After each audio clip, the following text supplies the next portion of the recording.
It was the year before the Black Monday crash. Wall Street darling Larry Fink suffered a $100 million trading loss. I was so angry at myself. I was just mortified at myself. Humiliated, Fink now is forced to leave the company. But upon his failure, he will build the mightiest company in the world, BlackRock. Another too big to fail asset manager which handles over $7 trillion in direct management and another $20 trillion through their proprietary software. I mean, Larry Fink, with those numbers, he can say whatever he wants. BlackRock was fantastic.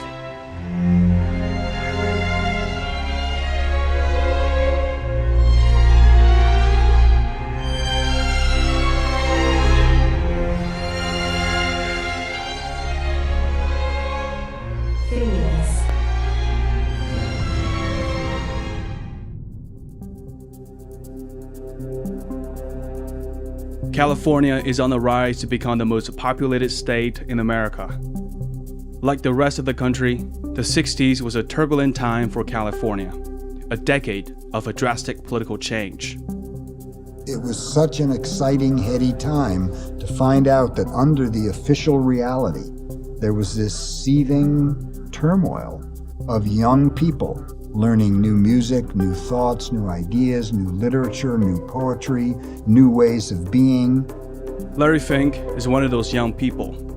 He enrolls in UCLA to pursue a political science degree, hoping one day to make an impact as a politician.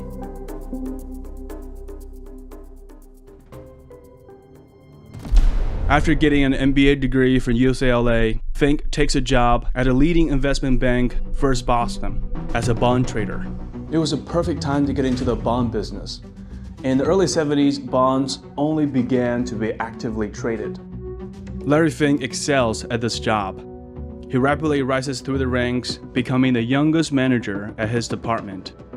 I started First Boston in 1976. I was the first Freddie Mac bond trader, and so the mortgage market was just at its infancy. And then in 1982, we had the ability to put a PC on our trading desk. Before that, you had no ability to put a computer on a trading desk. And it was very clear to me that if we could have computing power on the trading desk, we were going to have the ability to dissect cash flows of mortgages. And we were the most profitable component of First Boston in 83 and 84 and 85. By 1983, the American economy had rebounded from a decade-long recession. The highest order of business before the nation is to restore our economic prosperity. After taking over the presidency, Reagan worked to boost the economy. He starts cutting taxes and deregulating Wall Street, creating a perfect environment for financial innovations. One of such is the mortgage-backed securities. Simply put, they bundle millions of mortgages and turn them into securities that can be traded by any investor. Larry Fink was one of the architects behind this financial innovation, which 20 years later morphed into an economic bomb. But in the meantime, Larry sells these newly minted securities to large investors like pension funds and endowments, generating tens of millions of fees for First Boston. At the time, First Boston was at the top of the investment banking industry, specializing in mergers and acquisitions. After creating $1 billion profit for the firm, Larry Fink becomes the most profitable man at First Boston. When you're at that level, and you've had all of that success, and you have all of this money, there's a mindset that you're almost invincible. But then he loses $100 million in just one quarter of 1986. So you could work a lifetime creating wealth under certain assumptions that something can't happen. And then bang, you lost everything for your whole lifetime because you thought it couldn't happen. That is a year before the infamous Black Monday crash, and the market was still in a euphoric state because everyone was making money. Unless you're hedged for events like Black Monday, whatever alpha you think you're going to get, you're not going to get it. When you started having those types of successes, the firm gave you more capital. We were taking bigger and bigger risks without the attended risk technology to navigate that risk. And in the second quarter of 1986, we lost $100 million. On Wall Street, one big loser can erase all your winners. The same is true for reputation. Although he wasn't fired, but he was sidelined. All of a sudden, people don't want to be seen with him anymore. He becomes the untouchable. The message is clear. It is time to quit. The trouble is, with tarnished reputation, no investment bank will want to hire him. At age 36, Larry Fink is unemployed. I said to myself 30 days after we lost money in that quarter, even though we made 130 the first quarter and lost 100 of it in the second quarter, I said I'm leaving. But it took me a year and a half because I never ever thought I was going to leave, but it took me a year and a half to try to determine what I wanted to do next. Always a competitive man, Fink refuses to surrender and is determined to regain his past glory by any means necessary. This time, he will start his own business. And to do that, he will need investors. But with his reputation, it is nearly impossible to raise money until he meets the legendary Steve Schwarzman.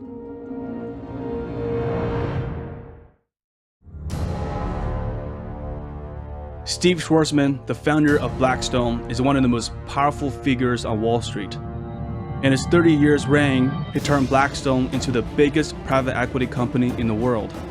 But by 1988, Blackstone was still a lesser-known consulting firm. And like Fink, Steve Schwarzman was a castaway. He was a rising star in Lehman Brothers on his way to become the CEO. But due to a nasty power struggle, he was forced to leave the company. I saw a lot of behavior that I didn't like, and so decided to go out and do something with my partner who'd been thrown out the year before by the management that went in and ultimately blew up the company. In 1988, Blackstone just started as a private equity business and barely completed its first deal. But Steve Schwarzman is already thinking big by expanding the company to more areas. And he's considering a wealth management business. One of the reasons why Schwarzman was so successful is that he has an eye for talent. He knows how to hire the best people. We wanted to attract somebody to run it who was a 10 on a scale of 10.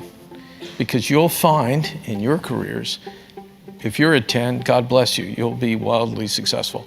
If you attract 10s, they always make it rain if you need rain. And they just have an ability to sense problems, design solutions, do new things, and that's what a 10 does. And Larry Fink is a 10. After meeting Fink, Schwarzman decided to start a joint venture called Blackstone Financial Management by investing $5 million with Fink. It took me a year and a half to assemble my thoughts, and I told the story to Steve Schwarzman and Pete Peterson, and they loved it, and they had more confidence in me than I had myself. They wanted to go right ahead, and we did that, and it all, we actually started making money within 2 weeks. When we talk about an investment company and a fund, it's easy to get confused. In this case, Steve Schwarzman gave $5 million to start a management company, but then they have to raise money for their fund. Within 5 years, Fink built his fund to have $8 billion under management. Fink has learned a lesson that one should always be risk conscious. One of his investment principles is that he will not put down a dime until the risk can be understood and calculated. There were so many other companies that really didn't understand the risk, and most importantly, the buy side, the investors had no idea the risk they were taking. And there was a great need for a company that starts off with a high concentration in risk analytics, and principally in the fixed income area. There was a lot of analytics in equities back then, but nothing in bonds. He was one of the first in the industry to rely heavily on statistics and algorithms to make investment decisions. Fink is now back on the top. He recognizes that in order to grow bigger, his company needs to offer more stock options to attract talented people. He demands Schwarzman to give up some of Blackstone's ownership. To his great disappointment, Steve Schwarzman rejected his plan. Both Steve Schwarzman and Larry Fink are highly competitive Type A people. But Steve Schwarzman is an investment banker, while Fink is more of a trader. Steve Schwartzman. He's unusually conservative, actually unusually risk-averse for a successful entrepreneur and investor. This was a visceral thing, like a primal impulse not to lose money. Two alphas are always doomed to clash from the get-go. After being rejected by Steve Schwartzman's first proposal, Fink is determined to completely sever ties with the firm by finding a buyer to purchase Blackstone's ownership. As Schwartzman is going through a divorce in his personal life, the news that Fink wants to lead Blackstone sent him into a frenzy. Ego is a great thing in business. An ego. You show me a titan of industry, and I'll show you somebody with a big ego. But on Wall Street, everything has a price, including ego. Way to borrow is now even better because the rate on a PNC Bank home equity line of credit just took a tumble. PNC Bank stands for Pittsburgh National Corporation, a finance group with a long history and lineage. In 1991, PNC was on a buying spree, acquiring dozens of smaller firms. It is a perfect buyer for Fink to get rid of Blackstone's control. They offer hundreds of millions of dollars to buy out Blackstone's stake. Think about this. Steve Schwartzman and Fink started this business with just about $5 million. That is a huge return in just 5 years. Although Steve Schwartzman is still hesitant, the money is just too good to ignore. He agrees to sell the asset management business to PNC. This is the biggest mistake in Schwartzman's career. At the time, even he couldn't foresee that this side business of Blackstone would someday become a financial giant that dwarfs even Blackstone itself. 1994 was a fateful year for BlackRock. After separating from Blackstone, the company was still small. By Wall Street standards, $8 billion of fixed income portfolio is not considered to be big, because bonds tend to make less returns and a little bit less risky. Now free to build BlackRock any way he likes, Fink is holding nothing back. But to win, he must find an edge that others don't have. And it will come from an unexpected place. Remember our old kitchen? Yeah. Smile. GE, we bring good things to life. Under the leadership of Jack Welch, GE started an explosive growth. Fueled by easy money in the mid-80s, General Electric ventured into new industries, including news and finance. The company bought Kidder Peabody, a once respected investment bank, but was later found guilty of insider trading and accounting fraud. Once Welch realizes how deeply in trouble his new firm is, he decides to sell it to virtually anyone willing to buy.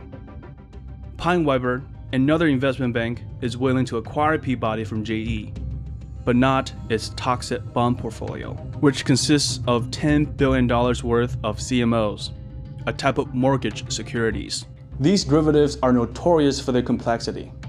Welch was a brilliant manager, but he was no finance expert. He frantically tried to get rid of the toxic assets left by Peabody, but due to the complexity of the portfolio, no Wall Street firm wants to touch it, except BlackRock. As the pioneer of CMOs, Fink realizes if BlackRock can help GE properly evaluate the assets, that he is set to make a huge profit, and it will also be a breakout moment. Fink's team of quantitative analysts worked tirelessly for weeks to reevaluate the portfolio and to repackage them into a new set of derivative assets. BlackRock helped GE gradually unload the assets and recover their value with minimal loss. If you're confused about what he did and how he did it, you're not alone. It's called financial engineering. It's about packaging, restructuring existing securities into new ones. While some of these securities are indeed valuable, they're only available to big players in finance. But in the early 1990s, the financial engineering becomes Larry Fink's #1 competitive edge. From then on, BlackRock's developed a reputation as a ghostbuster. For companies with problematic assets, Larry Fink becomes the guy to call. The success with GE solidifies BlackRock's reputation on Wall Street. Just 3 years after separating from Blackstone, BlackRock's asset under management grew to $46 billion.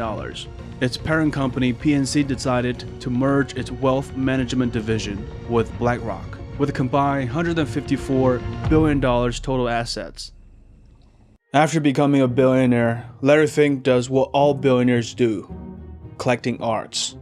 He believes that arts and real estate are the two greatest stores of wealth in the world, and investors with a greater than 100K portfolio should use arts as a better inflation hedge than gold. Art has benefited immensely from soaring costs, according to data from Citi. In fact, they reported that contemporary art prices appreciated by 23.2% versus 3.8% for the S&P 500 during periods of 3% inflation or higher, like right now. But unless you have $100 million in the bank, you could never take a proper stake in this asset class. Until now. Masterworks.io acquires multi-million-dollar paintings by famous artists like Basquiat and Banksy and allows anyone to invest in them, just like picking stocks online. And they built an innovative platform that they recently raised $110 million in Series A funding at a valuation over $1 billion. They securitize each painting, file with the SEC, and issue shares representing an investment in an art piece on their platform that investors can either hold until Masterworks sell the painting or sell to other Masterworks members on their platform. Investors already saw a 32% annualized price appreciation from the sale of their Banksy painting, net of fees. Now, thanks to Masterworks, I'm an investor in Basquiat, and I invite you to do the same. Through the link in the description, you will skip the wait list and get priority access to investors like me and Larry. By the time it went public in 1999, BlackRock became the 5th largest publicly traded asset manager in America. But Fink wants to be number 1.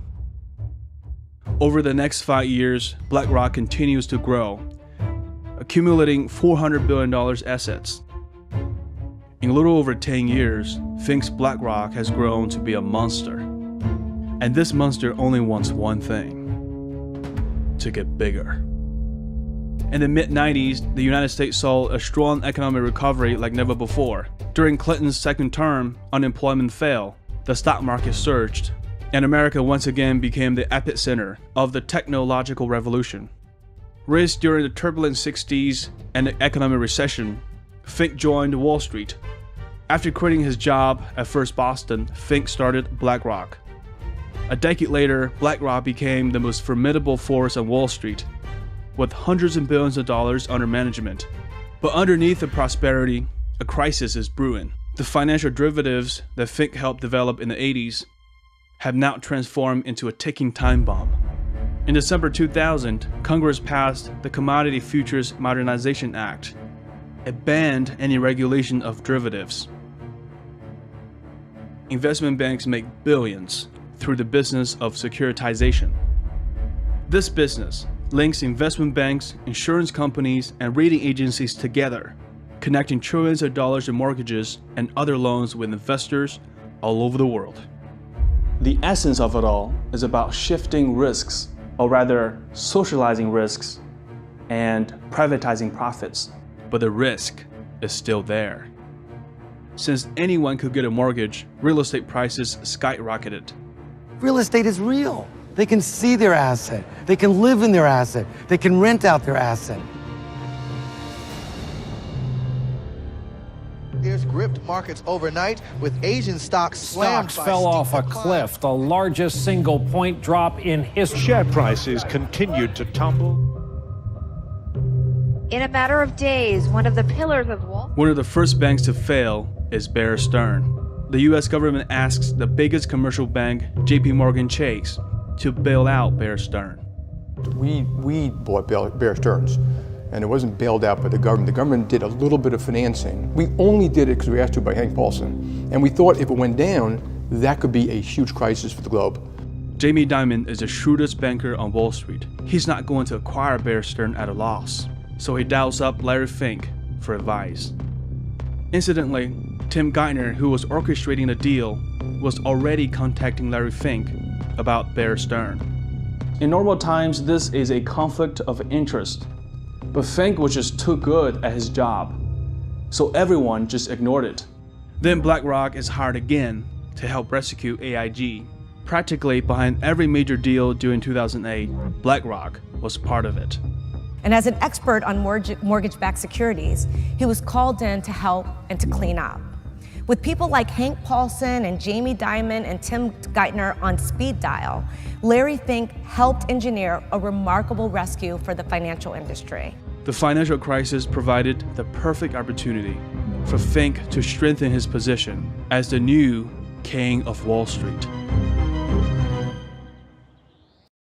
After the housing crisis of 2008, issuing and trading fixed income derivatives are no longer the most desirable business to get into. Since the early 2000s, the internet has become widely available, enabling the growth of social networks like Facebook and YouTube. And now we're at 100,000 people, so who knows where we're going next. We're hoping to have many more universities by the fall. Social media enables virtually frictionless mass communication and a fast flow of information. Fink realizes this change will fundamentally alter the finance sector. From the wreckage of the 2008 disaster, one business would explode: the ETFs. The best single thing you could have done was just buy an index fund. Statistically, this is the simplest way to build wealth for probably 99% of investors. The markets will grow over the long term. And so because of that, we can invest into some of these different funds that are available to us. Every year, it turns out that probably 2/3 of the active managers are outperformed by the index, and the third that outperform in one year are not the same as the ones who do it the next year. In his classic book, Run and Walk Down Wall Street, Burton Malkiel proposes that a market is essentially random and therefore unbeatable. The only rational thing to do is putting money in everything. Influenced by Malkiel, mutual fund legend John Bogle launched the first public index mutual fund in 1975. Starting with just $11 million, this fund tracked the movement of S&P 500. After that, many followed suit. But these mutual funds did not become publicly traded until 1993, when the first ETF, SPDR, came to life.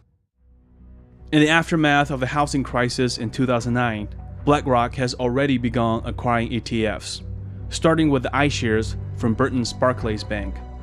Through just 3 funds, you can get exposure to 1,500 stocks with minimal fees. Just like the fishing industry, very few people get wealthy by hunting whales.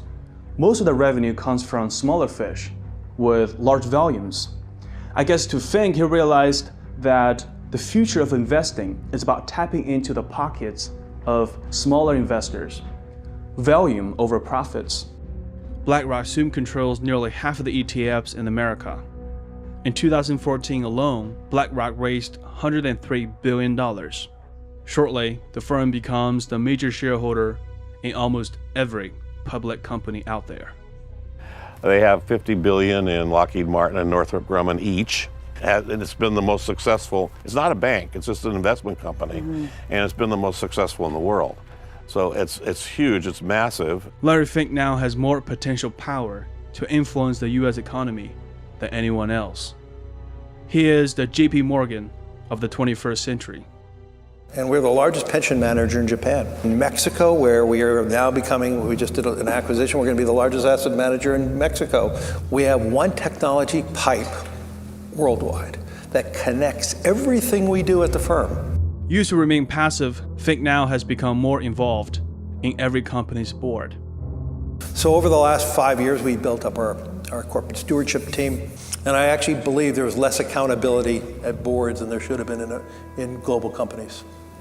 And so we've now been asking companies, please describe your long-term plan. You tell us what long-term is. But most importantly, please just tell us that you reviewed your long-term strategy with your board. It means he starts exercising his immense power provided by all the ETFs he controls.